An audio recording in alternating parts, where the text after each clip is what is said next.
Birds of Prey number 14, written by Dwayne Straczynski, art by Romano Molinar. Last issue we left off with the Birds of Prey discovering that a guy named Condor in Japan has Katana's katana.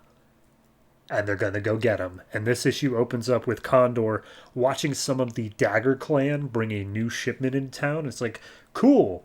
Hopefully this is something cooler than a sword, but I hope it's not a matching shield.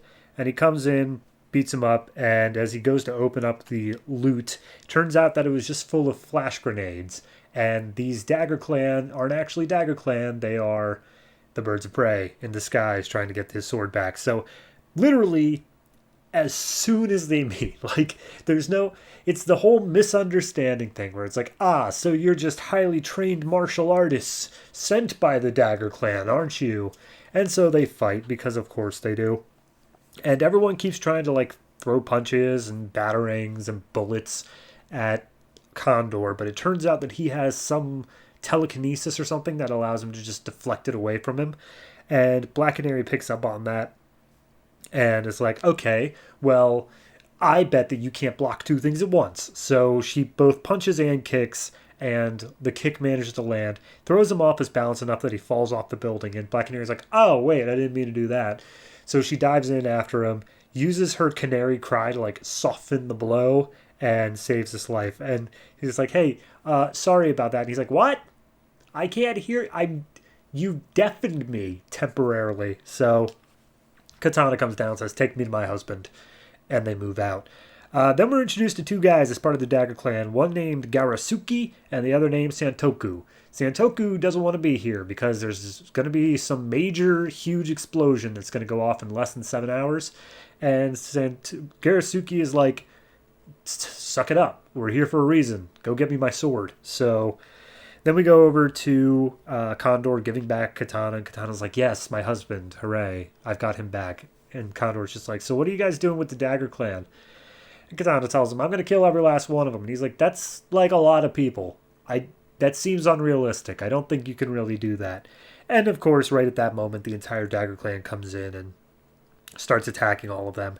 And basically, they realize they don't stand a chance to, like, actually beat them all like this. So Batgirl and Starling start making their way out.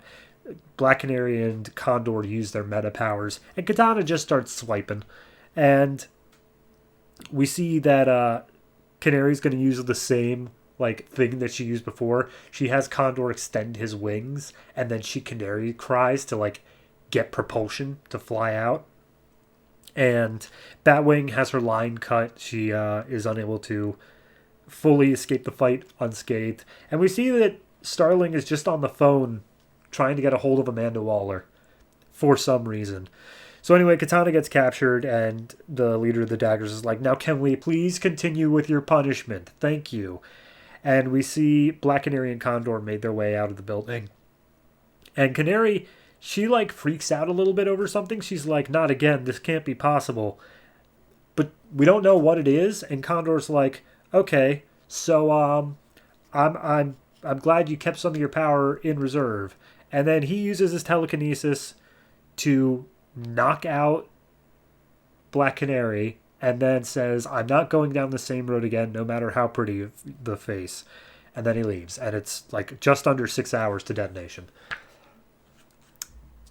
I mean, I followed it, I think. Yeah, there's some purposeful mystery there at the end, but, like, it's a pretty basic issue. It's just okay, Katana got her sword back, and the Dagger Clan is still doing bad things. So, yeah, I mean, I don't really have anything huge to add on to it.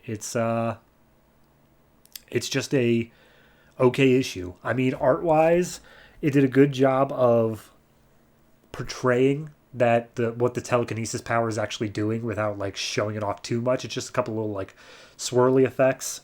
So, I mean, it's a competent enough issue, but it does just feel like the middle part, like the part where it's like, okay, we're not really expanding on anything. We're not really doing anything else. We're just kind of moving the plot to where it needs to be and introducing Condor to the gang. So overall, I guess I give this one it's like a 6. It's fine. It's nothing great. It is just here. I think the only thing I could really ask for out of this is I want a little bit more on the Dagger Clan itself, because it's just kind of portrayed as this like, oh, it's what Katana did beforehand, or she was kind of involved. But I don't know that specifically because they haven't gone into it. So that's really all I could ask for. But overall, it's fine on its own. It's just not stand out great.